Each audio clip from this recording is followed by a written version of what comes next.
Polity के current affairs video series में आपका स्वागत है। Recently Jammu and Kashmir government terminated 4 government employees under article 311(2) का C for being a threat to the security of the state. हाल में क्या हुआ है, जम्मू एंड कश्मीर गवर्नमेंट ने 4 गवर्नमेंट एम्प्लॉयज़ को टर्मिनेट किया है। और कौन से पावर के अकॉर्डिंग टर्मिनेट किया है? आर्टिकल 311 का 2 का C, for being a threat to the security of state. और ये बोल करके कि वो स्टेट के सिक्योरिटी के लिए थ्रेट है, इसलिए उनको हटा दिया गया। आर्टिकल 311 का 1 क्या बोलता है? It provides that no civil servant under union और स्टेट शैल बी डिसमिस्ड और removed by an authority subordinate to that by which he was appointed.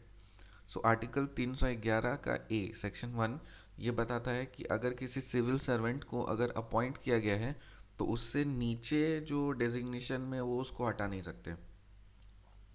ठीक है ना? तो जो अथॉरिटी उसके सबऑर्डिनेट में है वो उसको हटा नहीं सकती है।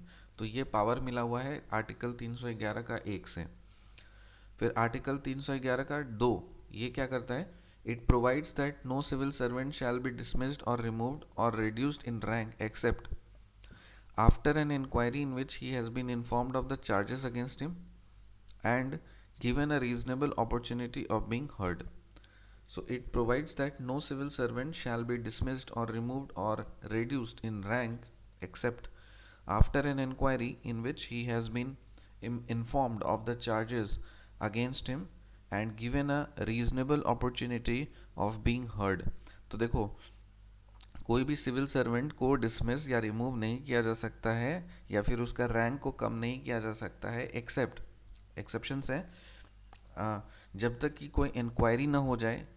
और जो इंक्वायरी हो रही है उस इंक्वायरी में उनको इन्फॉर्म करना पड़ेगा, मतलब सिविल सर्वेंट को इन्फॉर्म करना पड़ेगा कि आपके अगेंस्ट में कोई चार्जेस है। साथ ही साथ उनको एक रीजनेबल अपॉर्चुनिटी भी देना पड़ेगा उनको सुनने के लिए। अगर आप उसको सुन भी नहीं रहे हो और आप उसको चार्जेस के अगेंस्ट में इंक्वायरी जो कर रहे हो वो आप बता भी नहीं रहे हो, तो अगर आप ऐसा नहीं कर रहे हो तो आप सिविल सर्वेंट को हटा नहीं सकते। ये कॉन्स्टिट्यूशन का पावर है। आर्टिकल 311 का 2 का C, it allows the government to terminate employees without ordering an inquiry or giving them an opportunity to explain their position if the president or the governor or the case may be is satisfied that in the interest of the security of the state it is not expedient to hold such inquiry. तो देखो, article 311 का 2 का सी ये constitution का एक power है कि अगर मान लीजिए थ्रेट टू द सिक्योरिटी पे जब बात आती है ना, तब वहाँ पे आपको अपनी बात रखने के लिए बोला भी नहीं अपनी बात रखने के लिए मौका भी नहीं दिया जाएगा। और साथ ही साथ आपके अगेंस्ट में जो इंक्वायरी होनी चाहिए वो भी इंक्वायरी नहीं होगी। बिना इंक्वायरी या बिना किसी अपॉर्चुनिटी के आपको अपनी बात रखने के आपको डायरेक्ट भगा दिया जाएगा। तो ये है आर्टिकल 311 2 का सी। तो देखो, सिक्योरिटी के साथ कोई छेड़छाड़ नहीं होनी चाहिए, तो इसीलिए ध्यान रखना है।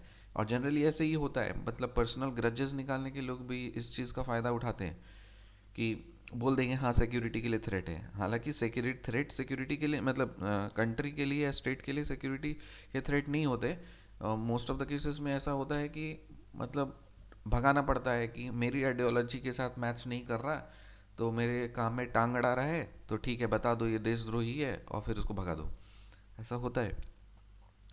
Guidelines on acceptance of awards by government servants is issued by department of personal and training.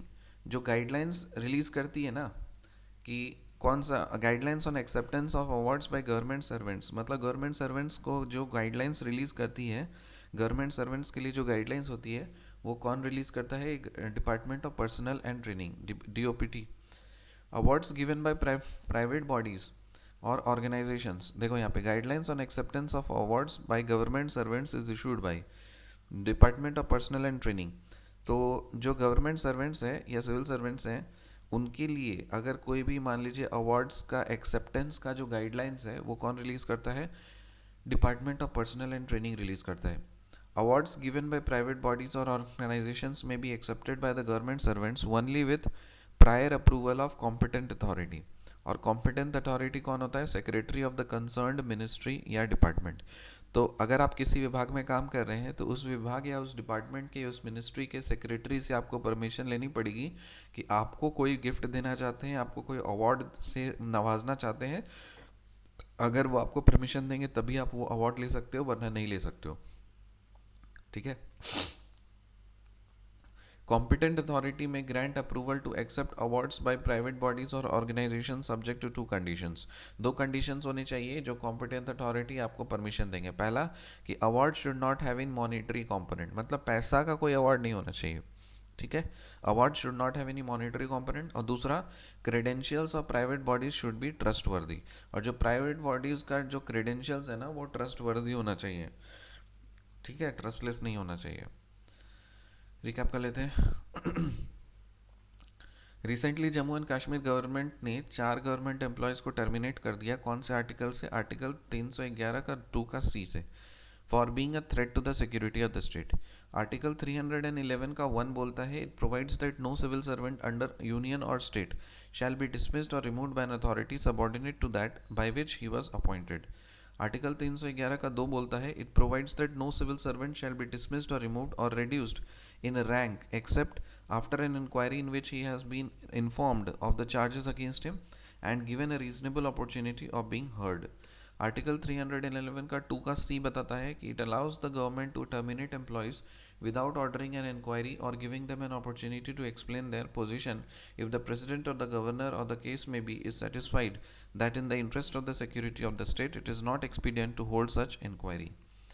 Guidelines on acceptance of awards by government servants is issued by Department of Personnel and Training. Awards given by private bodies or organizations may be accepted by government servants only with prior approval of competent authority.